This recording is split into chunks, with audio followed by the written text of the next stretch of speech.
morning, everyone. My name is Dr. Charlene Ortiz, and today we're going to continue as to how do we conduct research in psychology. Remember that this also applies for other forms of behavioral sciences, so social work, we have counseling, things of that nature. And today we are going to start with case studies. Now, if you remember in the past, we have talked about experiments, some I should say, and with experiments, we want to generalize to the greater public. But notice that with case studies, it's a little bit different. And what do I mean? It's usually a really in-depth study, but generally about just one single subject or an immensely small group. So for example, 2 people, 3 people, but generally it's only one person. And how do we do so? Well, one of the methods that we are able to do so, first and foremost, we conduct interviews. We can conduct direct observation and also psychological testing. This is immensely useful because I am able to investigate a very specific phenomenon, usually something that is very specific. And we do so in order to test for psychological disorders. Now, the problem with this type of study, the first problem that we see is that it is highly subjective. What do I mean by that? Why exactly is it highly subjective? Well, let's think about if I am focusing on a very specific topic in a very specific person. So say, for example, there's a person here who is split brain, right? Can anybody tell me what a split brain person is? Yes, sir. No, they're actually physically cut in the middle. Their hemispheres are not connected, right? Whether it be by birth or generally through surgery. And we're actually, I don't know if about this class, but probably in other lectures, we're going to talk about split brain persons. Generally, these people have been subjected to a surgery where we quite literally disconnect the both halves of their brain. So that is really unusual, right? It's a really unusual study. And therefore, we want to focus on this person and this person only when conducting our study. That means it's subjective because I'm only going to look into specific information about this person. It's less objective because I don't have another group to compare he or she with. So I'm only focusing on this one piece of information. And if you learn anything from this class, especially when you move towards your statistics classes, your experimental classes, your research classes, you'll know that as a researcher, or as a potential researcher once you get your doctorate, notice that it's immensely important to be objective. And we're actually going to see an example of a case study today. Now, another issue with case studies is that we tend to see only what we want to see. Meaning that it's immensely easy for an investigator or a researcher to only see what's relevant to the case study without taking into consideration other factors, right? It's immensely easy for that person to focus on the one case because it is such an interesting and weird phenomenon. It's very specific to that phenomenon. Are there any questions about case studies? So notice that they're basically the opposite of an experiment, right? But that doesn't mean they're not valuable because every now and then we're going to come up something that is brand new or something that we know very little of. So we can conduct an experiment because an experiment would take, first of all, qualitative research. Qualitative, think about describing qualities. So it would take something like this. It would take a case study in order to describe it. So I'm going to show you a case of a case study. I will have a trigger warning. It does involve physical abuse and child abuse. It involves child neglect and abandonment, and it involves death. So if that's something you don't want to hear, put on your headphones and please feel welcome to leave the class. Take care of yourself first, okay? All right. Let's see.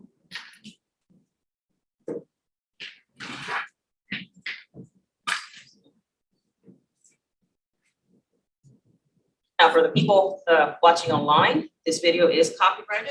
It's copywritten, so sharing this information is only allowed for educational purposes only. There is no profit being made of displaying this video. This video is for educational purposes only at a college level course.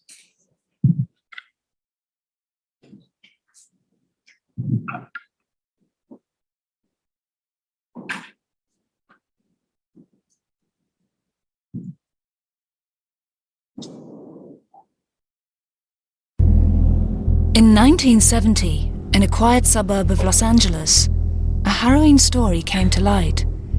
It would change forever our understanding of how a child's brain develops. A social worker discovered a 13-year-old girl who was still in diapers and whimpered like an animal. Clearly something was terribly wrong.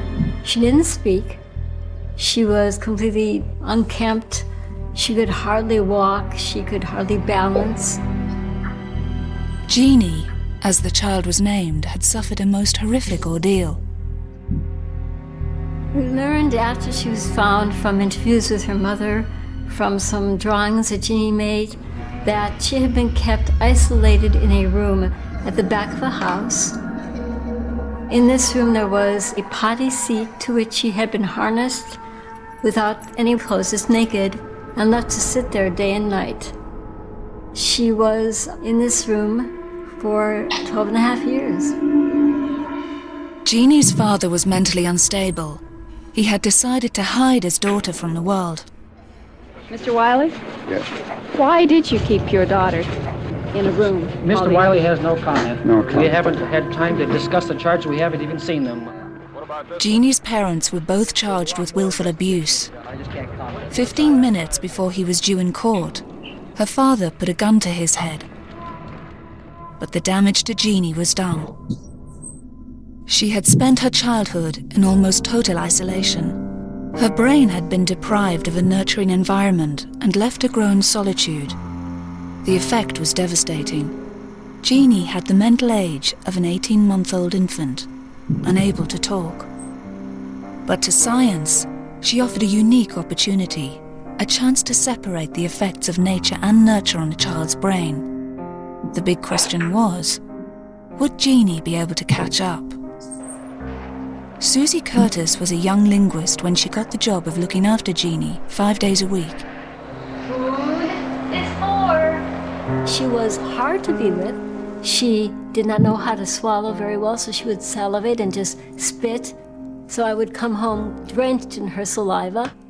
There were lots of things that were very, very difficult and unpleasant, but nonetheless, she was just entirely captivating. The way she moved her hands, the way she just moved her body and her face, her eyes, that just seemed to be incredibly expressive and hold the world within them. Susie soon discovered that Jeannie was highly intelligent and extremely curious about the world. I was really hopeful because she was just insatiable. She wanted to know the word for everything. And her assumption was that everything had its own label. Every shade of color had its own label. And so she wanted to learn the label for everything in her world. It's dark, yes. She continued to develop a huge vocabulary. I could no longer keep track of what she knew. And she continued to be able to string words together. Buy applesauce store, or buy more applesauce store, which meant buy more applesauce at the store. Let me see, the log? But the little bits and pieces of English that take those words and transform them into a grammatical sentence never came in. All the question words like who, what, where, why, when, never. She never had any of them. Pronouns like he, she, it, they, him, her, not in her vocabulary. Here, you do it. Put them in the box. And so despite all the years that I was with her, where I saw lots of growth in lots of other areas, she didn't ever learn the grammar of English. Jeannie never worked out the fundamental rules of language. Her brain had missed a critical stage of its development. In the first years of life, the main job of the brain is to make sure all the brain cells are wired up correctly. Surprisingly, it's not just a matter of making connections, but cutting them. A 3-year-old has twice as many connections between brain cells as a grown-up, and they're jumbled and chaotic. To work properly, the brain must decide which connections to keep and which ones to cut. Trillions of connections need to be checked. So the brain uses a brutal but effective rule. Use it or lose it. Because Jeannie's parents hardly ever spoke to her, the parts of her brain responsible for grammar were not stimulated and were crippled for life. Jeannie's story did not have a happy ending. She went through a string of foster homes, was abused in one of them, and stopped talking altogether. She now lives in a care home in California. Jeannie's experience was extreme, but her case taught science that once a critical window of brain development has passed, there is no going back. A growing brain is both vulnerable and extreme.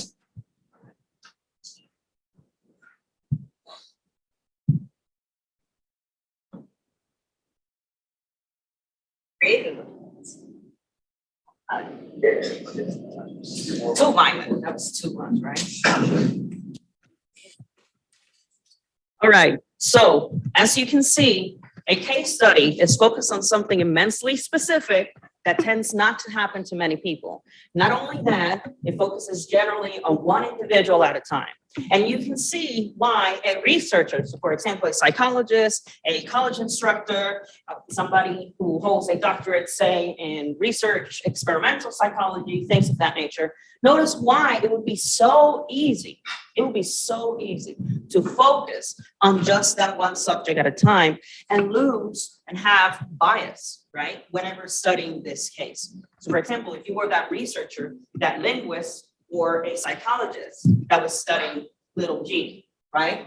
So notice how bias can actually impact immensely on a case study, but nonetheless, because of her case study, we learned that it's not a matter of how we activate or lose our neurons, it's how much we activate them, because otherwise we're going to miss a critical milestone, which is what happened with Jeannie, and she wasn't able to produce and articulate. She wasn't able to add conjunctions into sentences because she was in a room for close to 13 years without any stimuli from other people.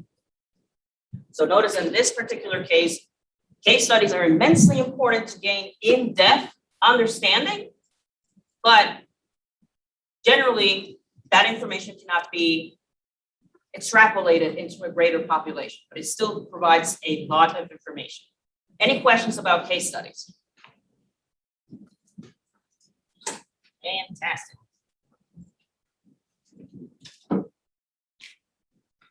Now we have other methods through which we can gain more understanding.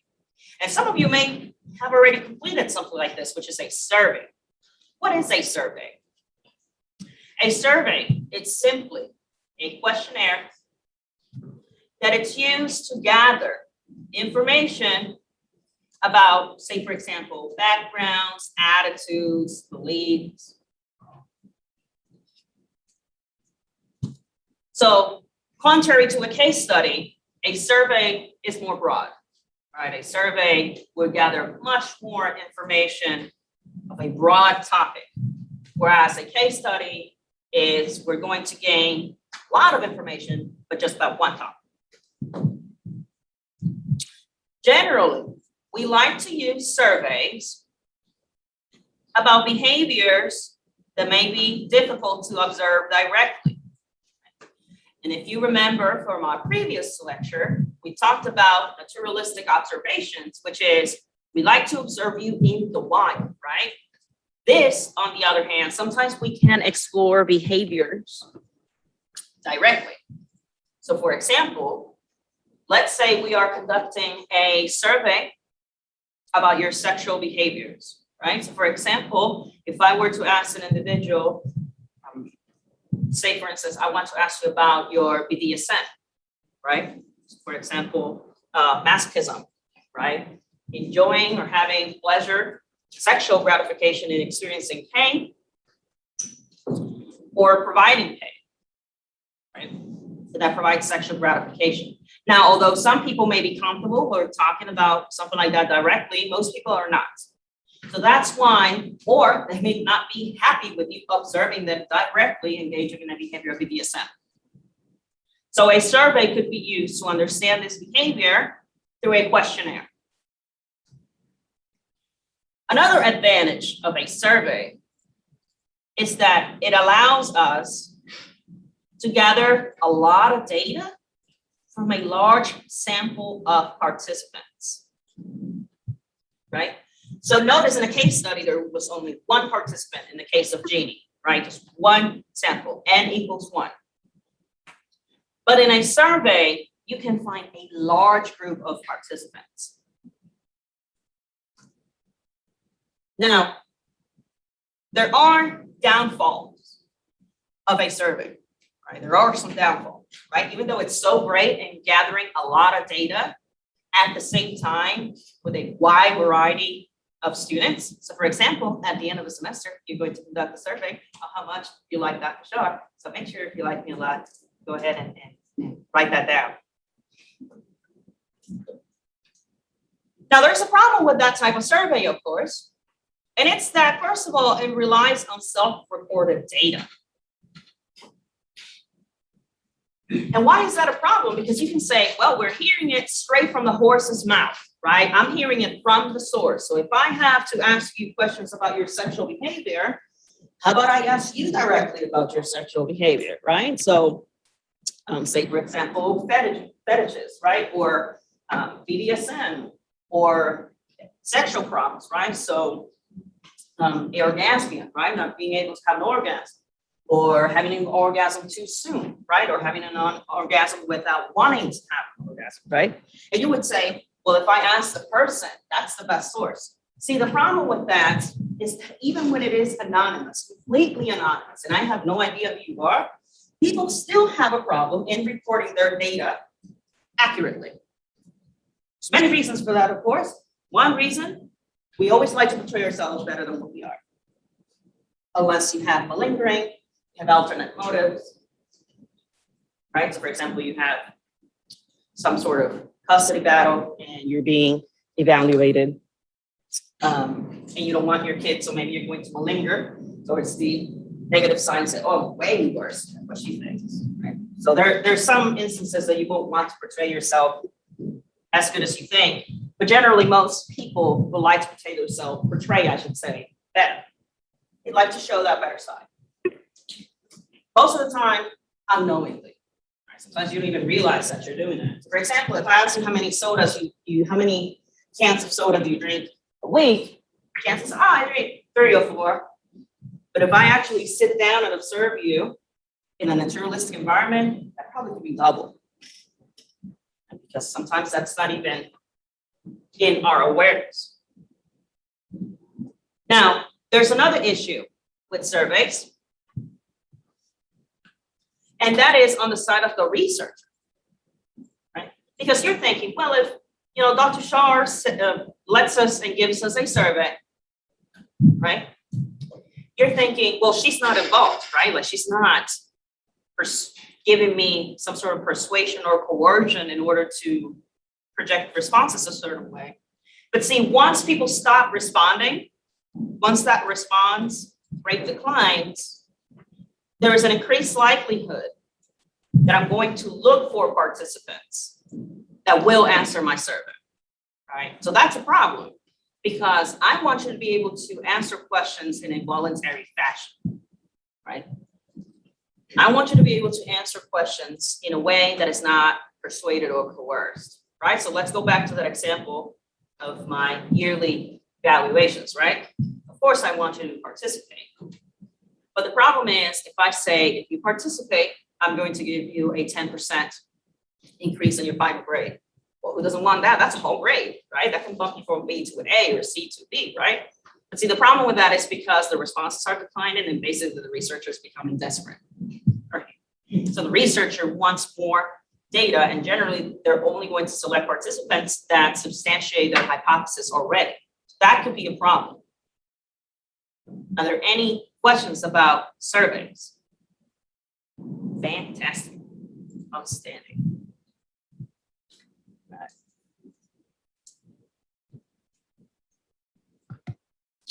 Now let's talk about what a lot of people don't like to talk about in social sciences, especially early on, and that is descriptive correlational research. Now we have talked about correlations a little bit before.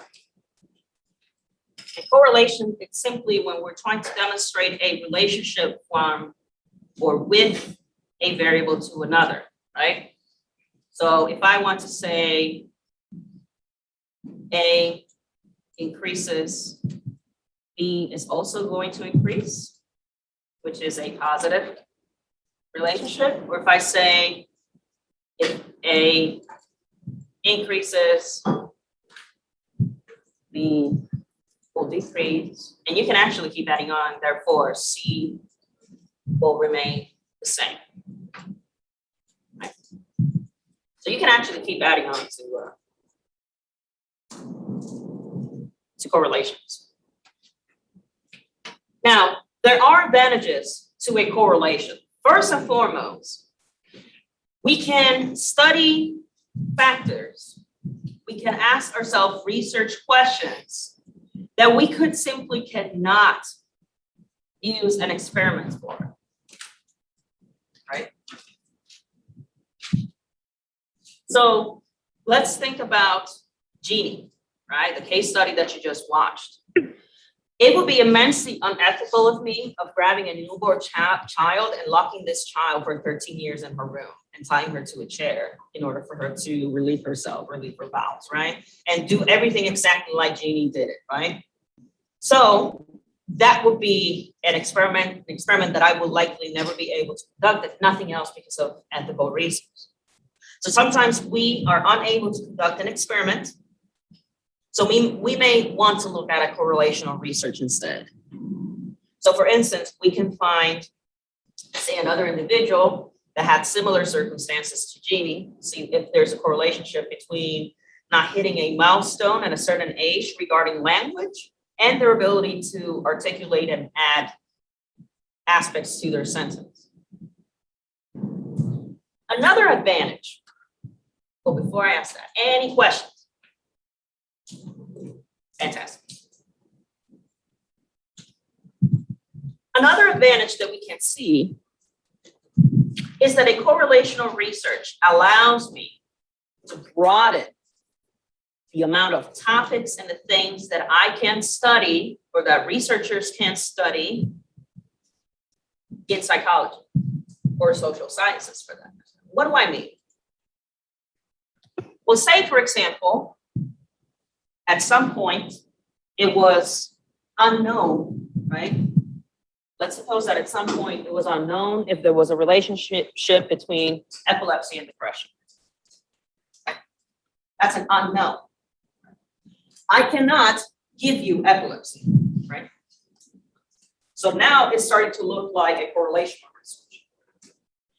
So what I could do is the more A, right? So the more seizures, grand mal seizures, and grand mal is defined as the big losing consciousness, shaking type of seizure. There's a petit mal, which doesn't look as grandiose. But the person, it almost looks like a stroke, basically. It almost looks like a person is not aware of their surroundings or maybe a little confused. Well, let's think about a stereotypical seizure, right? A grand mal on the floor. So saying, I cannot conduct an experiment like that because I simply cannot give you epilepsy. But I could examine the relationship between seizures and depression. So for example, I could gather a group of participants who do have epilepsy and record how many grand mal seizures they have, and find if there is in fact a correlation between the amount of seizures that we have when compared to, say, for example, that depression inventory, right? Or symptoms or active symptoms. And now that I know that that phenomenon exists, now that has broadened my understanding in the range of topics that I can find. Now that I found that relationship, I can say, whoa, maybe there's some merit in me studying epileptic individuals, right? So it did broaden my understanding. So perhaps treatment methods, things of that nature. Any questions about the advantages of a correlational research? All right. There are some disadvantages though. And that is, most importantly, it cannot demonstrate that variables are causally related. I simply cannot demonstrate that that correlation implies causation. What do I mean by that? Well, let's draw a little example. Someone who has, this will be the number, the amount of seizures. That's our variable.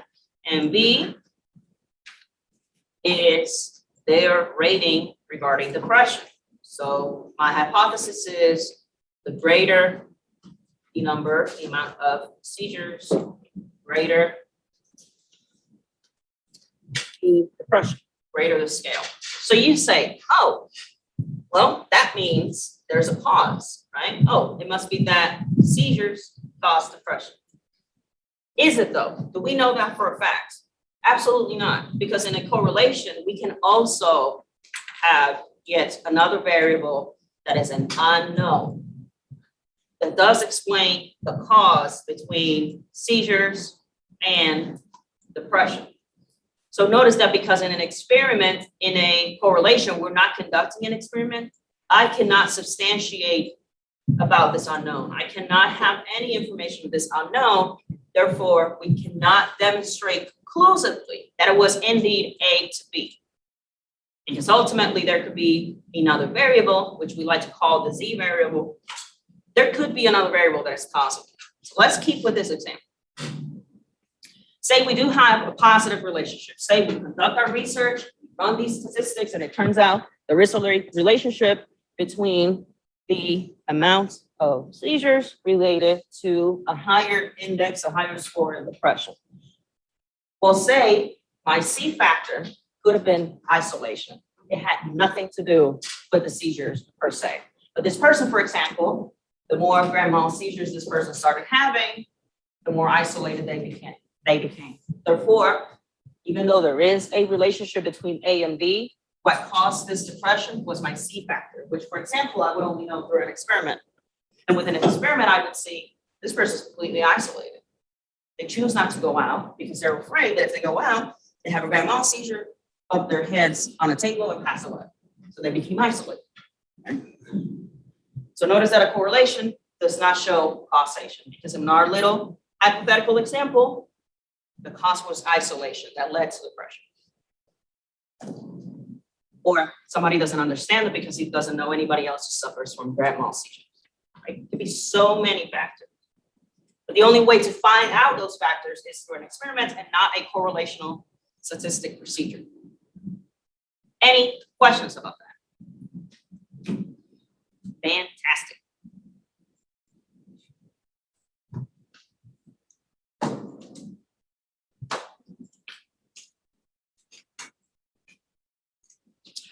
All right. Let's talk about issues with research. Yes, sir. About the descriptive correlational research, I'm assuming that just uses a combination of the previous methods to gather the data, or does it require special consideration in the methods you use? So that's a good question. I think somebody had brought it up after class, right? Generally, I'm actually going to be a little creative. Generally, say we find brand new information, something we don't know about. The best thing to do first is to do qualitative research. That would include your case studies, naturalistic observation, no statistics, as you can see. There's no statistics there. I cannot run a statistic if I don't even know what it looks like, right? So first of all, we want to do qualitative research. Say naturalistic observation. Then we will move forward towards a correlation. I want to do a correlation first because if there's no relationship between the variables, chances are that there's no cause in between them. There's not that C factor. Then you will move towards an experiment. So I don't want to say there's a sequence, but it is highly informed like that. I cannot run a statistic if I don't even know what a feral child looks like. Does that make sense? Yeah, it's all general stuff of defining the problem. Right. Now, there are specific statistics for that. So if you ever take statistics or experimental psychology, you'll see the actual statistics that we run. And you're actually required to run those statistics yourself with actual data, with actual numbers. Any questions about that? All right, outstanding. When we are looking for flaws, as a researcher, whether you are in engineering, in nursing, in psychology, you are responsible to look for flaws in your research because that is going to reduce your bias. You don't want to say that you built the best building and then you ignored significant factors from your research whenever you were designing that building, right? So it doesn't matter which field you're in, you want to look for flaws in your research. The first thing that I would need you to understand is that not everything that is published is free of errors, right? If it's in the internet, it must be true, right? We all know that. If it's in the internet, it must be true. Absolutely not, right? We can have something published in a peer review article, in a peer review journal, and it can still be full of errors. And actually, that's part of the first labs that I am conducting with my other classes, because I do teach research. And that's one of their first labs, is to find out what is wrong with this article. Even though it was published, I need you to find out what is wrong with this article, because not only are you going to be a consumer of research, you're going to be a researcher yourself. So by the way, I'm plugging that in. I teach other classes, right? See you next time. It is your responsibility to make sure that that data, that research is examined critically. We have talked about, in other courses, you will learn about biases. You will learn about types of biases that come from the researcher. One of them is being authority, right? So for example, I'll give you an example right now. You have no reason to believe that I know what I'm talking about. You really don't, right? But we trust it because it comes from an authority figure, i.e. your instructor, right? You trust the process that somebody had to sit me down, right? And give me an interview and say, this lady knows that she knows what she's talking about, right? So let's hire her, right? But for all intents and purposes, this is face value. So you need to examine it critically. The information that you are presented, the information you're presented with, you want to make sure that you're examining something critically. So for example, if you hear something, I don't know about that, and you bring it up, you're probably right. We can find out because you are entitled to find that information and discuss that information critically. Some of the errors that you may find in an article or any sort of public research, published, I should say, you can find problems with the method, right? So for example, they didn't gather the sample correctly, they didn't find their population correctly. So in keeping with our previous example, let's say, all right, I'm going to gather a sample from people who suffer from epilepsy. What is epilepsy? Is it someone who is suffering from seizures once a month, twice a week? Is it someone who was recently diagnosed? Is it someone that was born with seizures? Is it someone that just has seizures because of drugs and drug use? So sometimes you can find issues either with how they sampled their population, maybe there's some sort of placebo effect. And we talked about earlier about distortions, right, of self-reported data. Oh, me, I don't have any behaviors of BDSM. And it turns out when we observe you naturally, yeah, that is a behavior that we can classify as a fetish, for example. And also experimenter bias. Of course, I want my research to be the best research. You're going to spend months, if not years. You're going to spend a lot of money, time, blood, sweat, and tears. Not that I can't relate, but there's a lot that goes into research, right? Especially tears. mostly tears, very little blood, if any, but there's going to be a lot of tears. So of course, you're going to have experimenter bias because you want your research to be accurate. And in doing so, you may become biased yourself. Any questions about that? Fantastic.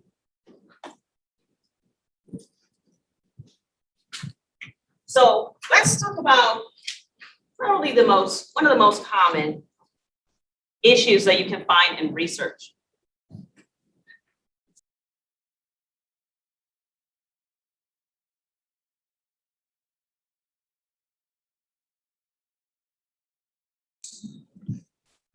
So one of the things that we can find that it's immensely typical, and unfortunately one of the easiest ones to avoid, of course, is sampling bias. Now, let's define what a sample is first, before we talk about errors with bias. A sample, it's basically a subset, a collection of subjects or participants that I am selecting in order to observe in an empirical study. So think about when a nurse or a practitioner is drawing blood, right? We refer to that as drawing a sample, right? We are gathering a small piece of information from that group of blood cells from the greater blood cells, right? So that's a sample, something that we're gathering from a big group to a smaller group from a population. What's a population? Well, that is the larger group, right? So for example, it could be animals, people, and that's where I'm drawing my sample from. See, the main point of sampling something, right, such as an experiment, is that it's going to be drawn in a certain way that I am able to generalize my results to. So I'm going to show you an example. Okay. So let's look into, I'm going to exit from this view.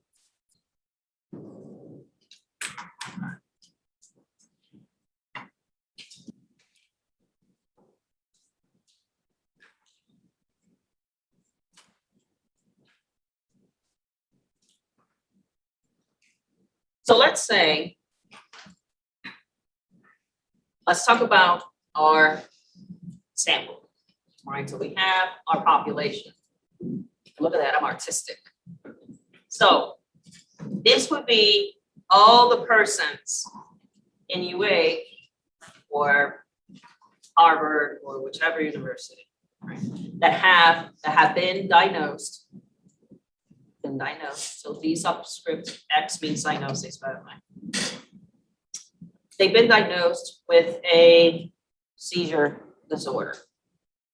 So D subscript O means disorder.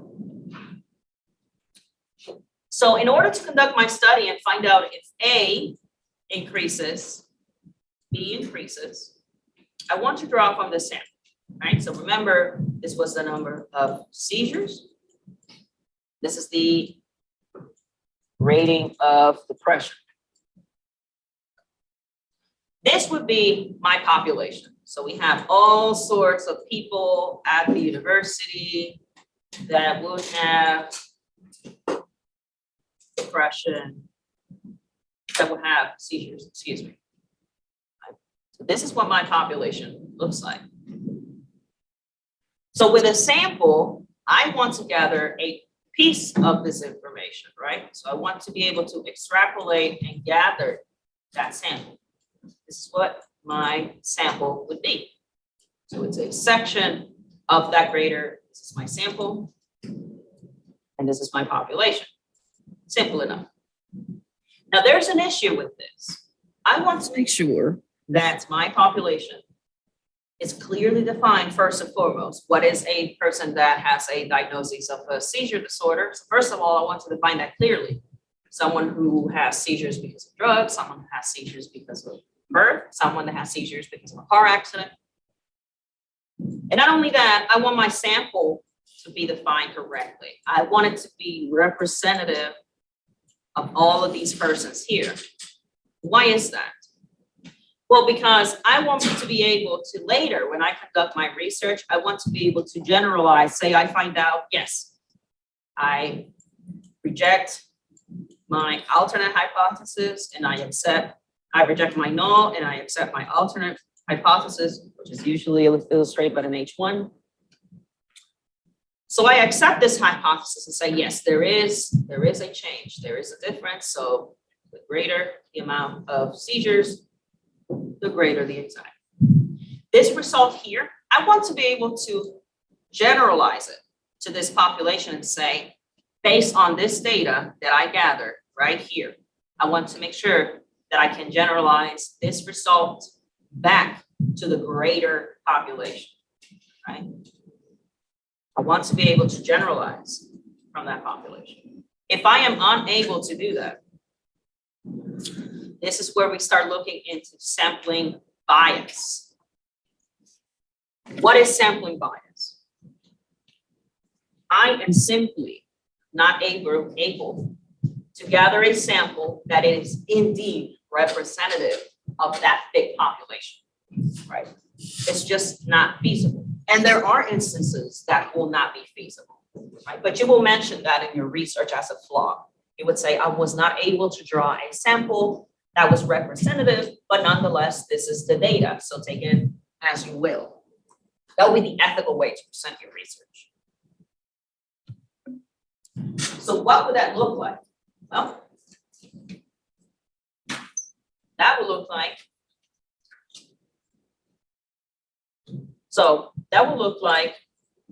notice how here, in this particular case, we had all these little pieces. We have our triangles, we have our circles, squares, rectangles. But in sampling bias, I would say, I really want to I want to demonstrate my hypothesis, right? So I'm only going to gather a sample that only has severe seizures, right?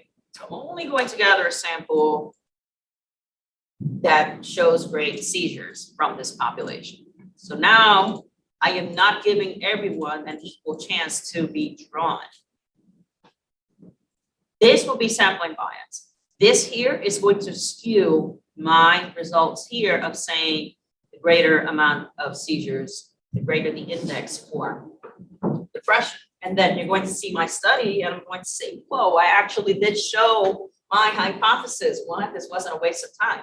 When in reality, for all we know, because of your sampling error, your sampling bias, I decided I'm only going to look at people who are severely, their seizure disorder is severe. Any questions about that? Generally, persons of color are not represented correctly in research.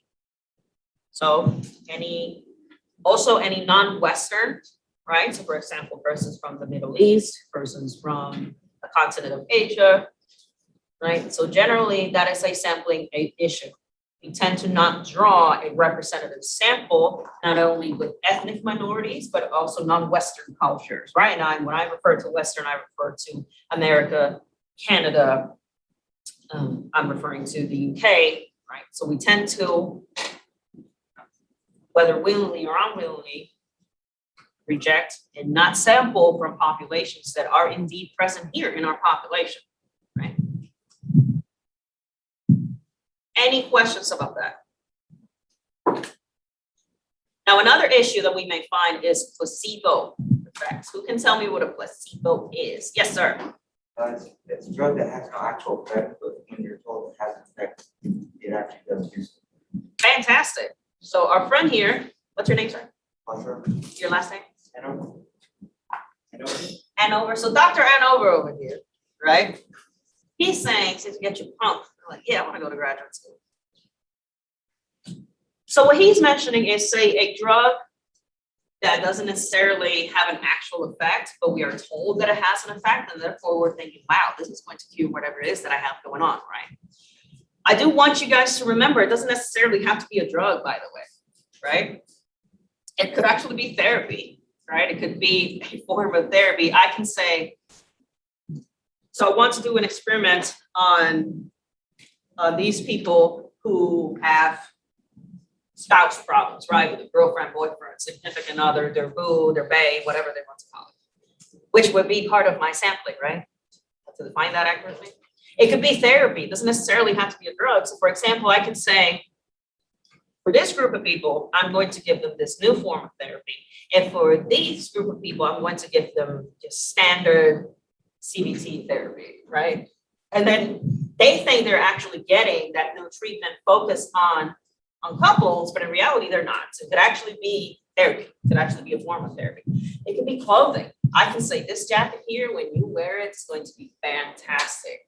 You're not going to be cold at all. And they're going to be like, wow, this jacket's pretty good. Right? So it doesn't necessarily have to be a drug.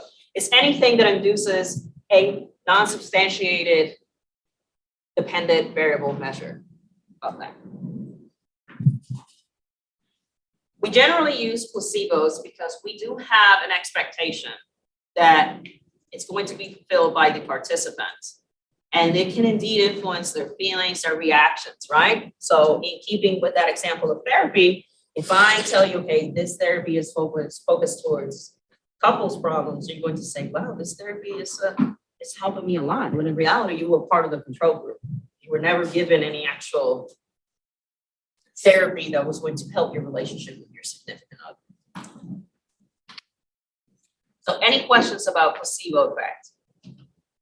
There are some ethical issues with placebo effects, and I do believe we do have a chapter entirely dedicated to ethical issues. But note that whenever we are, in a very basic sense, whenever we are indeed providing a placebo, we need to provide an equal treatment, right? Because we don't want the people that didn't receive the couples therapy treatment to say, all right, well, go deal with your problems, right? Because they were thinking that they were genuinely dealing with their problems. So generally, we do provide an alternate source, and they're later informed that it was placebo. So there is a lot of ethical aspects and safeguards. Now, we were talking about self-report a little bit earlier, right, in our surveys. What is a problem with self-report data? Well, the first thing is that, remember, we are social animals, right? Just like any other social species, right? Other primates, dolphins. So we do have a desire to fit in that greater population. If we don't fit in, we're not going to be accepted in that population. Therefore, your chances of reproducing decrease, and you won't be able to pass genes that help you adapt, right?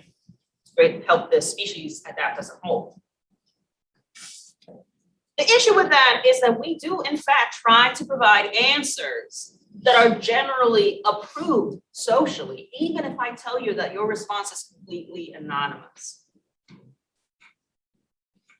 We want to show the best side of ourselves, whether we are actively thinking about it when responding to a survey or not. Another issue with surveys and questionnaires, it's simply that the person may misunderstand the questions.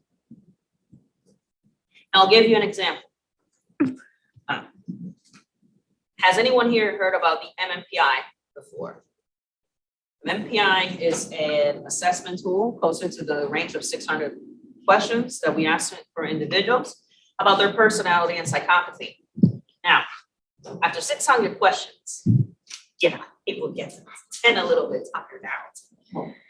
So I can start misunderstanding the question. So say, for example, one of the items says, I seldom drink.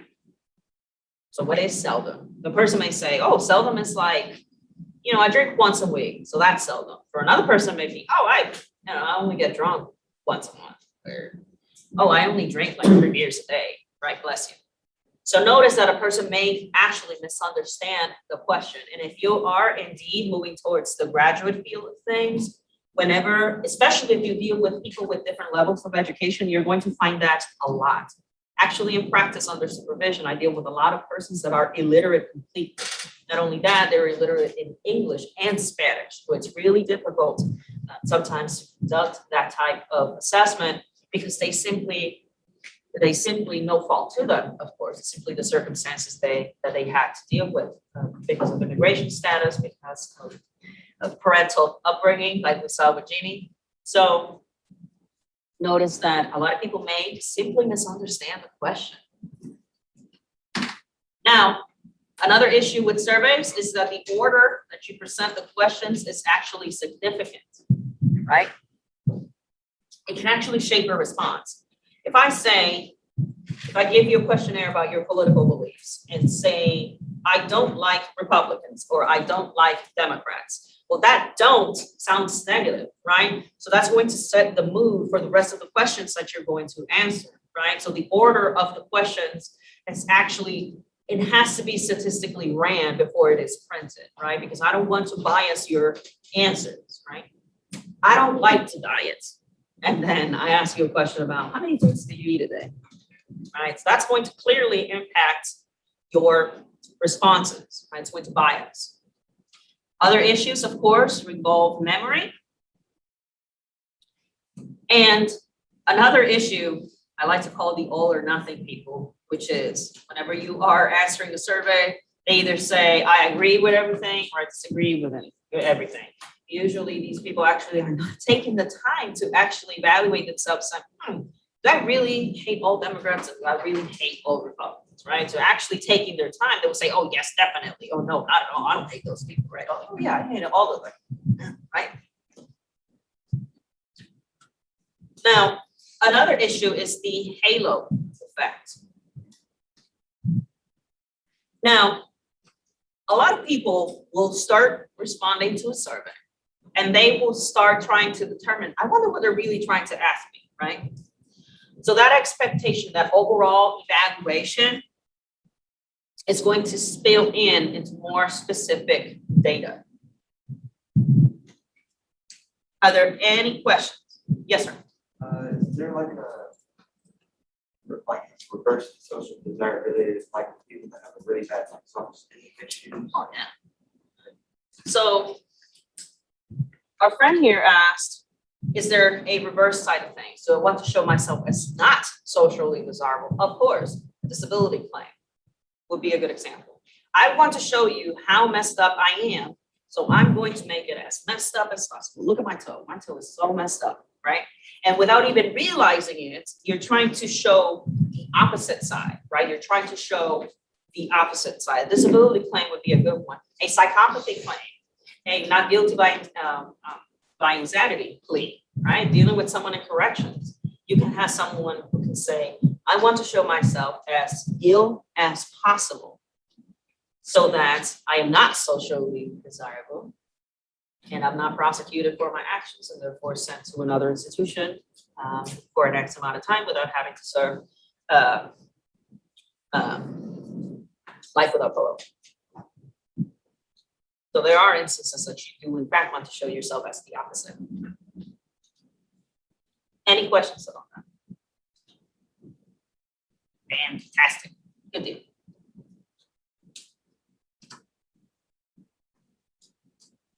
Now, so far, we've been talking about just the participant, right? Let's talk on our end, right? As the researcher, let's talk about our end. What are biases, our specific biases? Conversely, instead of the expectations of the participant, here we see the expectations of the researcher. That is going to guide how my results are obtained. Right? So my bias is going to affect everything about my research, whether it be sampling, but ultimately it's going to affect my results. One common example is that a researcher may unintentionally guide you towards a specific behavior, right? Influence your behavior. So let's go back to our example of persons with seizures and their depression. Say all of you guys are suffering from seizures and all of you guys are participants of my study. So I can say, boy, it is a really sucky day today, right? This day is awful, right? I might not even be aware that I am influencing your mood. right now, before you even answer the questions about this depression inventory. I can say, wow, this day is awful. Who didn't have breakfast, am I right? I mean, did you guys sleep? I didn't sleep, right? So notice how I am setting the mood and influencing your behavior once you start answering the questions about depression. So I can unintentionally be doing that.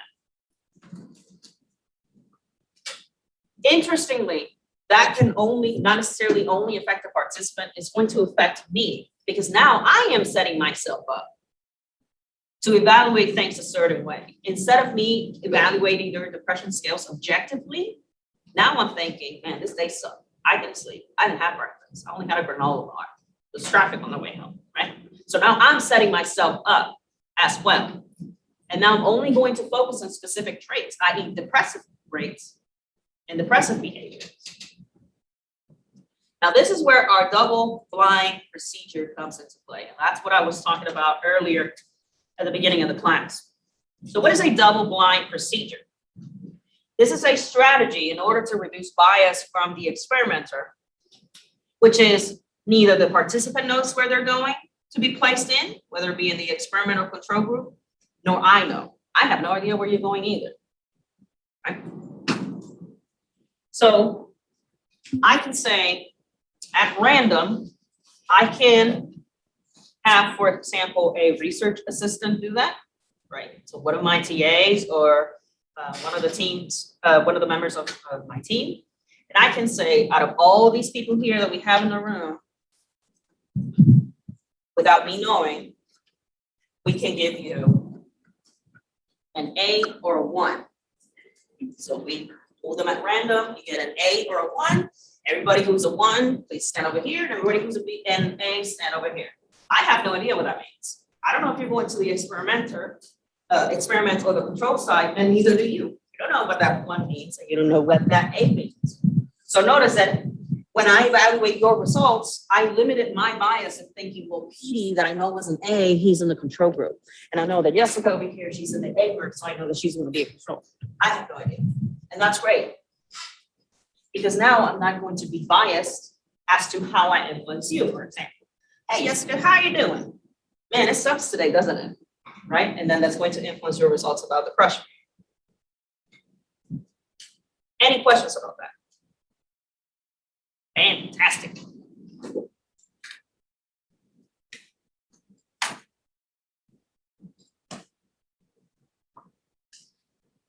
This is something we have talked a lot before. It's replication. What is replication?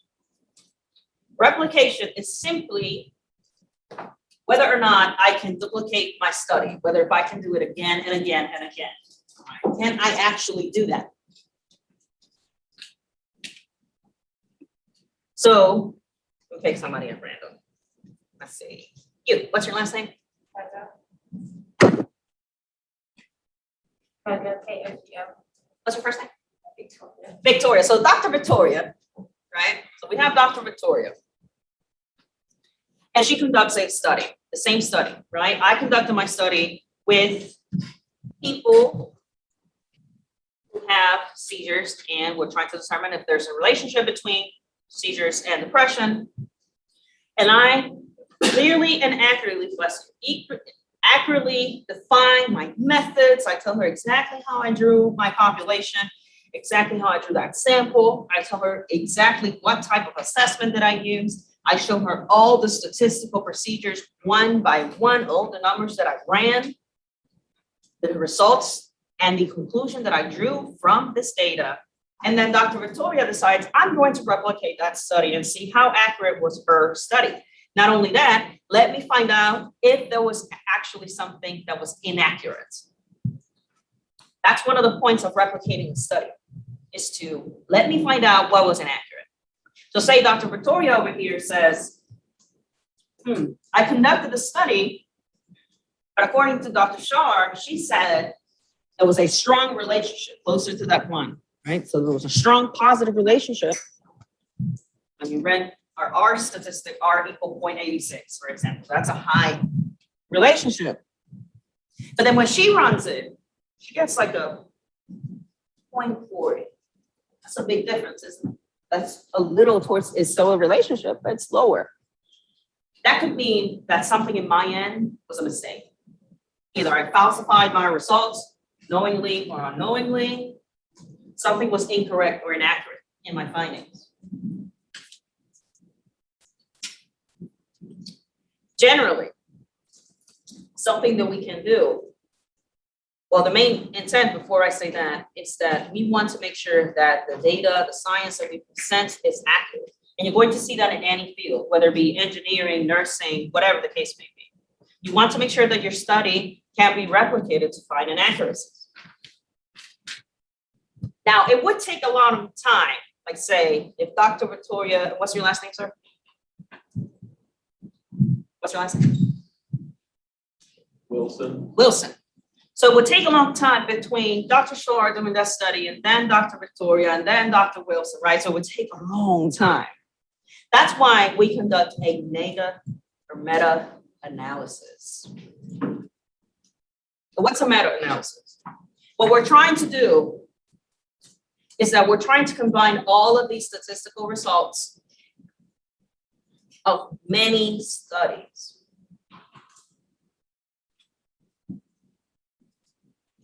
We're trying to combine all of these statistical findings that have the same research question.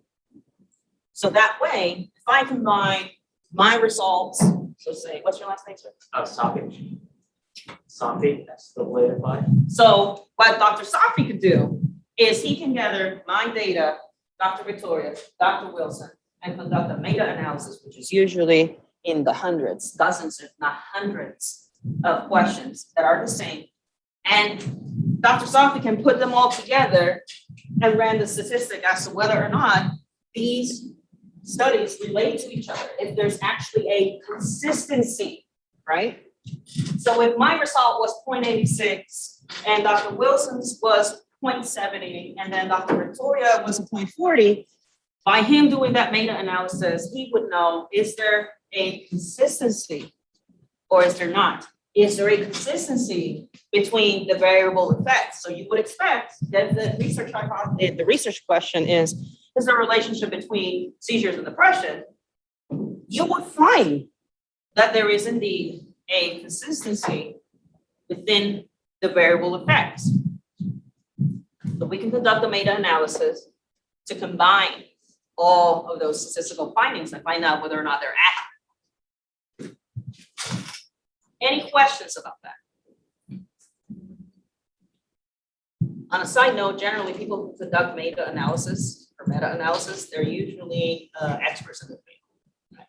So for example, Dr. Sophie would know a lot about, say, seizures. Right? So generally is someone who was an expert in the field.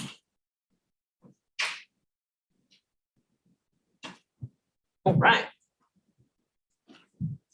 So one of the last things that we're going to talk about today is ethics. Arguments that we may have, there's actually many lectures that you have to take towards graduate, because you indeed during graduate school or either have participants or patients / clients, right? So there's a lot of ethics involved in your graduate studies. Now, what is deception? What is deception? Deception is whenever we are not revealing all of the data or our research purpose to the participants. I'm not actually telling you what the research is about. So let's say, for example, let's go back to our BDSM example. It's less likely that you're going to tell me about your sexual fetishes if I tell you, hey, I want to hear more about your sexual fetishes, right? It's less likely. But what I could do is say, I want to study your sleeping patterns. So what do you do before you go to sleep? Right. Generally, most people have sex during the night. Generally. So deception would be, I want to study your sleep behaviors or your behaviors before you go to bed instead of the real research question, which involved your fetish, right? If you do an in fact have any infections.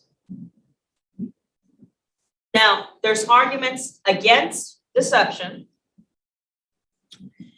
One of them is that many individuals equate this deception to lying altogether.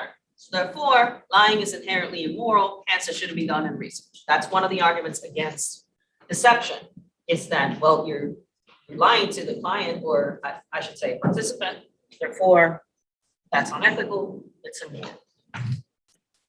Another issue, another argument against deception is that it can limit that person's ability to trust in others, right? So here you have, Dr. Wilson, right? And Dr. Wilson is conducting a study. You're like, oh man, he seems like a cool guy. He's being super nice. He was invited into this research. And then come to find out he lied to you during that research. Like, man, I can't trust researchers again. I can trust people. So it leads to a sense of decreasing your own feelings of trust. Another argument against deception is that in this regard, it can produce a level of distress for the participants. So for example, at some point, I have to tell you that you were deceived, right? At some point, I have to tell you, you know what, this had nothing to do with your sleeping patterns. I was more interested if you had any sort of fetish. That could inherently produce distress to the participants. Imagine if, by the other hand, I tell you this therapy will help you and your partner to decrease your spousal problems, or your problems with bae, or whatever it may be. And then I tell you at the end of the research, you know what? That therapy did not involve any sort of specific techniques geared to couples.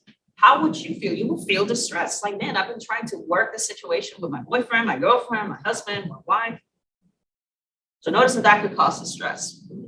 There are arguments, however, for deception. There are arguments for that. We got some music. I love it. I love music, by the way. Any sort of music. Metal, rap, it doesn't matter. That's not what you're here for. You're not here to hear about Dr. Shar's taste in music. You're here to hear about deception. So one of the first arguments for deception is that it's basically a white lie, and that it's not likely to harm that person, that participant, but that it's likely not going to cause a significant level of distress. Now, another important factor, as we know, we love statistics here.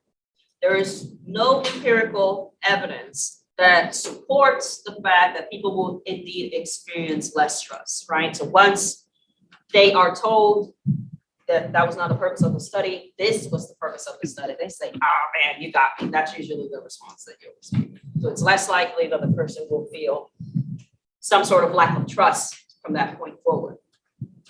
And the last argument is that the benefits that come from that research are worth the cost, right? So they would say it will cause a level of distress, but ultimately we can help so many people based on this research, right? This information can be extrapolated to the greater population, right? So that's one of the arguments for deception. I will tell you though, even though deception is a technique for research, it's usually not utilized. It's very rare to come up with research with deception because of all the arguments against it. So generally, if you are conducting a research, right, with deception, generally it has to go through a lot of ethical boards and many aspects of mitigating risk, because as a practitioner, your first duty is to do no harm. And that is actually in your code of conduct whenever you move forward towards practice and research. That is in your ethical code that you abide to. So if you are there to cause no harm and you're using deception, it is your responsibility to mitigate the harm that that person can experience. Because of that, it is immensely rare. It is very rare. Yes, sir. Wouldn't most studies involving the placebo have some level of deception? It is deceptive because it's inherently deceptive. Because I'm not telling you that this pill, this therapy, this shirt, it's not going to do anything for you. Right? So in that case, because it is inherently deceptive, what you want to do is first and foremost, the second you can tell this person that it is deceptive, it is a requirement that you let them know, right? So that's the first thing. And the second thing, you have to provide to them any sort of help that they may need because now they are experiencing distress. So, hey, you didn't get this therapy for couples, but here is a therapy for couples, right? So you have to provide them the same or equal treatment or equivalent treatment to the persons who did receive that pill, to the persons that did receive that jacket, to the person that did receive that therapy. Yes, sir. We got 5 minutes. Any questions, comments, or concerns? Fantastic, beautiful people, and I'll see you Wednesday.